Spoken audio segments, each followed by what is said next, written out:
Genèse, chapitre 17. Lorsqu'Abram fut âgé de 99 ans, l'Éternel apparut à Abram et lui dit, « Je suis le Dieu Tout-Puissant. Marche devant moi et sois intègre. J'établirai mon alliance entre moi et toi, et je te multiplierai considérablement. » Abram tomba le visage contre terre, et Dieu lui dit, « Voici quelle est mon alliance avec toi. Tu deviendras le père d'un grand nombre de nations. On ne t'appellera plus Abram, mais ton nom sera Abraham, car je te rends père d'un grand nombre de nations. Je te ferai beaucoup proliférer, je ferai de toi des nations, et des rois seront issus de toi. J'établirai mon alliance entre moi et toi, ainsi que tes descendants après toi, au fil des générations. Ce sera une alliance perpétuelle en vertu de laquelle je serai ton Dieu et celui de ta descendance après toi. Je te donnerai, à toi et à tes descendants après toi, le pays où tu séjournes en étranger, tout le pays de Canaan. Il sera leur propriété pour toujours, et je serai leur Dieu. Dieu dit à Abraham, « Quant à toi, tu garderas mon alliance, toi et tes descendants après toi au fil des générations. Voici quelle est mon alliance, celle que vous garderez entre moi et vous, ainsi que ta descendance après toi. Tout garçon parmi vous sera circoncis. Vous vous circoncirez, et ce sera un signe d'alliance entre moi et vous. À l'âge de 8 jours, tout garçon parmi vous sera circoncis, et ce à chacune de vos générations, qu'il soit né chez toi ou qu'il ait été acheté à un étranger en dehors de ta descendance. On devra circoncire celui qui est né chez toi et celui que tu as acheté. Mon alliance sera inscrite dans votre chair comme une alliance perpétuelle. Un homme incirconcis qui n'aura pas été circoncis dans son corps sera exclu de son peuple, il aura violé mon alliance. Dieu dit à Abraham, « Quant à ta femme Saraï, tu ne l'appelleras plus Saraï, car son nom est Sarah. Je la bénirai et je te donnerai même un fils à travers elle. Je la bénirai et elle donnera naissance à des nations, des rois seront issus d'elle. » Abraham tomba le visage contre terre, il rit et dit dans son cœur, « Un fils pourrait-il naître à un homme de 100 ans? Et Sarah, âgée de 90 ans, pourrait-elle mettre un enfant au monde? » Abraham dit alors à Dieu, « Si seulement Ismaël pouvait vivre devant toi. » Dieu dit, « C'est certain, ta femme Sarah te donnera un fils et tu l'appelleras Isaac. J'établirai mon alliance avec lui comme une alliance perpétuelle pour sa descendance après lui. En ce qui concerne Ismaël, je t'ai exaucé. Je le bénirai, je le ferai proliférer et je le multiplierai considérablement. Il aura pour fils 12 princes et je ferai de lui une grande nation. Cependant, mon alliance, je l'établirai avec Isaac, le fils que Sarah te donnera à cette époque-ci de l'année prochaine. » Lorsqu'il eut fini de lui parler, Dieu s'éleva au-dessus d'Abraham. Abraham prit son fils Ismaël, ainsi que tous ceux qui étaient nés chez lui et tous ceux qu'il avait achetés, tous les hommes parmi les membres de son foyer, et il les circoncit le jour même, conformément à l'ordre que Dieu lui avait donné. Abraham était âgé de 99 ans lorsqu'il fut circoncis. Quant à son fils Ismaël, il était âgé de 13 ans lorsqu'il fut circoncis. Le jour même, Abraham fut circoncis, ainsi que son fils Ismaël, et tous les membres de son foyer, qu'ils soient nés chez lui ou aient été achetés à des étrangers, furent circoncis avec lui. Genèse, chapitre 18. L'Éternel apparut à Abraham parmi les chênes de Mamré, alors qu'il était assis à l'entrée de sa tente pendant la chaleur du jour.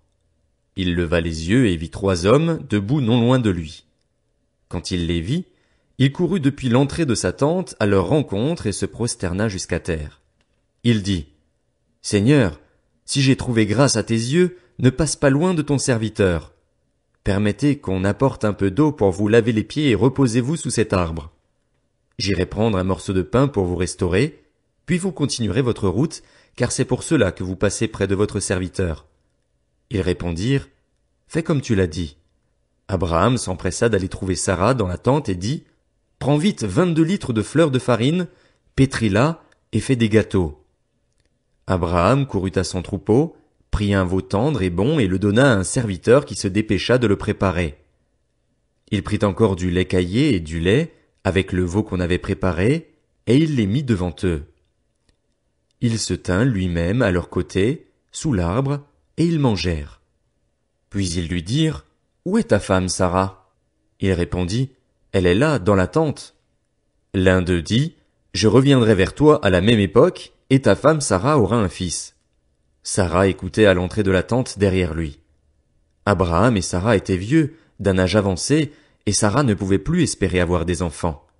Elle rit en elle-même en se disant « Maintenant que je suis usée, aurais-je encore des désirs? Mon Seigneur aussi est vieux. » L'Éternel dit à Abraham « Pourquoi donc Sarah a-t-elle ri en se disant « Est-ce que vraiment j'aurai un enfant, moi qui suis vieille? » Y a-t-il quoi que ce soit d'étonnant de la part de l'Éternel? Au moment fixé, je reviendrai vers toi, à la même époque, et Sarah aura un fils. Sarah mentit en disant « Je n'ai pas ri », car elle eut peur. Mais il dit « Au contraire, tu as ri. » Ces hommes se levèrent pour partir en se dirigeant du côté de Sodome. Abraham les accompagna pour les reconduire. Alors l'Éternel dit « Cacherai-je à Abraham ce que je vais faire? Abraham deviendra une grande nation et puissante, et toutes les nations de la terre seront bénies en lui. En effet, je l'ai choisi afin qu'il ordonne à ses fils et à sa famille après lui de garder la voie de l'Éternel en pratiquant la droiture et la justice. Ainsi l'Éternel accomplira en faveur d'Abraham les promesses qu'il lui a faites. Et l'Éternel dit, le cri contre Sodome et Gomorrhe a augmenté, et leur péché est énorme. C'est pourquoi je vais descendre et je verrai s'ils ont agi entièrement d'après le bruit venu jusqu'à moi. Si ce n'est pas le cas, je le saurai. Les hommes s'éloignèrent et allèrent vers Sodome, mais Abraham se tint encore devant l'Éternel. Abraham s'approcha et dit, supprimeras-tu vraiment le juste avec le méchant? Peut-être y a-t-il 50 justes dans la ville. Les supprimeras-tu aussi et ne pardonneras-tu pas à cette ville à cause des 50 justes qui sont au milieu d'elle? Faire mourir le juste avec le méchant, si bien que le sort du juste serait identique à celui du méchant, cela ne correspond certainement pas à ta manière d'agir. Celui qui juge toute la terre n'appliquera-t-il pas le droit? L'Éternel dit, si je trouve à Sodome 50 justes, je pardonnerai à toute la ville à cause d'eux. Abraham reprit, voici que j'ai eu l'audace de parler au Seigneur, moi qui ne suis que poussière et cendre. Peut-être à ces 50 justes, en manquera-t-il 5? Pour 5, détruiras-tu toute la ville? L'Éternel dit, je ne la détruirai pas si j'y trouve 45 justes. Abraham continua de lui parler et dit, peut-être s'y trouvera-t-il 40 justes. L'Éternel dit, je ne lui ferai rien à cause de ces 40. Abraham dit, que le Seigneur ne s'irrite pas et je parlerai. Peut-être s'y trouvera-t-il 30 justes. L'Éternel dit, je ne lui ferai rien si j'y trouve 30 justes. Abraham dit, voici que j'ai eu l'audace de parler au Seigneur, peut-être s'y trouvera-t-il 20 justes. L'Éternel dit, je ne la détruirai pas à cause de ces 20. Abraham dit, que le Seigneur ne s'irrite pas et je ne parlerai plus que cette fois. Peut-être s'y trouvera-t-il 10 justes. L'Éternel dit, je ne la détruirai pas à cause de ces 10 justes.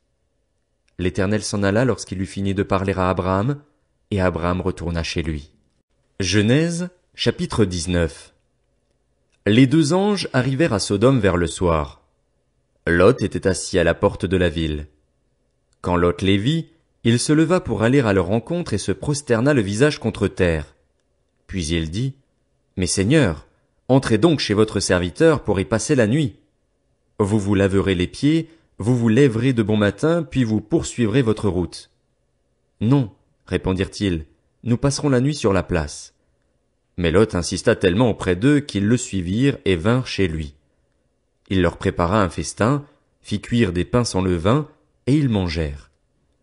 Il n'était pas encore couché que les habitants de la ville, les habitants de Sodome, entourèrent la maison, depuis les enfants jusqu'aux plus âgés. Toute la population était accourue. Ils appelèrent Lot et lui dirent, « Où sont les hommes qui sont entrés chez toi cette nuit? Fais-les sortir vers nous pour que nous couchions avec eux. » Lot sortit vers eux à l'entrée de la maison et ferma la porte derrière lui. Il dit, « Mes frères, je vous en prie, ne faites pas le mal. J'ai ici 2 filles qui sont vierges. Je vous les amènerai dehors et vous leur ferez ce qu'il vous plaira. Seulement, ne faites rien à ces hommes puisqu'ils sont venus s'abriter sous mon toit. » Ils dirent, « Pousse-toi. » Ils ajoutèrent, « Celui-ci est venu séjourner chez nous en étranger et il veut faire le juge. Eh bien, nous te ferons pire qu'à eux. » Ils poussèrent violemment Lot et s'avancèrent pour briser la porte. Cependant, les hommes tendirent la main, firent rentrer Lot vers eux dans la maison et fermèrent la porte. Puis ils frappèrent d'aveuglement ceux qui étaient à l'entrée de la maison, depuis le plus petit jusqu'au plus grand, de sorte qu'ils se fatiguèrent de chercher la porte. Les hommes dirent à Lot, « Qui as-tu encore ici? Gendre, fils, fille et tout ce qui t'appartient dans la ville, fais-les sortir de là. Nous allons détruire cet endroit parce que le cri contre ses habitants est grand devant l'Éternel. L'Éternel nous a envoyés pour le détruire. » Lot sortit et parla à ses gendres, ceux qui avaient épousé ses filles. « Levez-vous, dit-il, sortez de là, car l'Éternel va détruire la ville. » Mais ses gendres crurent qu'il plaisantait. Dès l'aube, les anges insistèrent auprès de Lot en disant, « Lève-toi, prends ta femme et tes 2 filles qui se trouvent ici, sinon tu disparaîtras dans la punition qui s'abattra sur la ville. » Comme il s'attardait, les hommes les prirent par la main, lui, sa femme et ses 2 filles, car l'Éternel voulait l'épargner. Ils le firent sortir et le conduisirent à l'extérieur de la ville. Après les avoir fait sortir, l'un d'eux dit, « Échappe-toi pour sauver ta vie, ne regarde pas derrière toi et ne t'arrête nulle part dans la plaine. Réfugie-toi dans la montagne, sinon tu disparaîtras. » Lot leur dit, « Oh non, Seigneur, moi ton serviteur, j'ai trouvé grâce à tes yeux et tu as montré la grandeur de ta bonté envers moi en me laissant la vie sauve. Cependant, je ne peux pas me réfugier sur la montagne avant que le désastre m'atteigne, si bien que je mourrai. Regarde cette ville, elle est assez proche pour que je m'y réfugie et elle est petite. Si seulement je pouvais m'y sauver. N'est-elle pas petite? Ainsi je resterai en vie. » Il lui dit, « Je t'accorde encore cette faveur et je ne détruirai pas la ville dont tu parles. Dépêche-toi de t'y réfugier, car je ne peux rien faire jusqu'à ce que tu y sois arrivé. » C'est pour cela que l'on a donné à cette ville le nom de Tsoar. Le soleil se levait sur la terre lorsque Lot entra dans Tsoar. Alors l'Éternel fit pleuvoir du soufre et du feu sur Sodome et sur Gomorrhe. Cela venait du ciel, de la part de l'Éternel. Il détruisit ces villes, toute la plaine, tous les habitants des villes et les plantes du sol. La femme de Lot regarda en arrière et se transforma en statue de sel. Abraham se leva de bon matin pour aller à l'endroit où il s'était tenu devant l'Éternel. Il porta ses regards du côté de Sodome et de Gomorrhe et sur tout le territoire de la plaine, et il vit monter de la terre une fumée pareille à celle d'un fourneau. Lorsque Dieu détruisit les villes de la plaine, il se souvint d'Abraham. C'est pourquoi il fit échapper Lot au désastre par lequel il bouleversa les villes où celui-ci s'était installé. Lot quitta Tsoar pour la hauteur et s'installa dans la montagne avec ses 2 filles, car il avait peur de rester à Tsoar. Il habita dans une grotte avec ses 2 filles. L'aînée dit à la plus jeune, « Notre père est vieux et il n'y a pas d'homme dans la région pour s'unir à nous comme cela se fait partout. Viens, faisons boire du vin à notre père et couchons avec lui afin de lui donner une descendance. » Elles firent donc boire du vin à leur père cette nuit-là, et l'aînée alla coucher avec son père. Il ne remarqua ni quand elle se coucha, ni quand elle se leva. Le lendemain, l'aînée dit à la plus jeune, « J'ai couché la nuit dernière avec mon père. Faisons-lui boire du vin cette nuit encore, et va coucher avec lui afin que nous lui donnions une descendance. » Elles firent boire du vin à leur père cette nuit-là encore, et la cadette alla coucher avec lui. Il ne remarqua ni quand elle se coucha, ni quand elle se leva. Les 2 filles de Lot tombèrent enceintes de leur père. L'aînée mit au monde un fils qu'elle appela Moab, c'est l'ancêtre des Moabites jusqu'à aujourd'hui. La plus jeune mit aussi un fils au monde et elle l'appela Ben-Ami, c'est l'ancêtre des Ammonites jusqu'à aujourd'hui.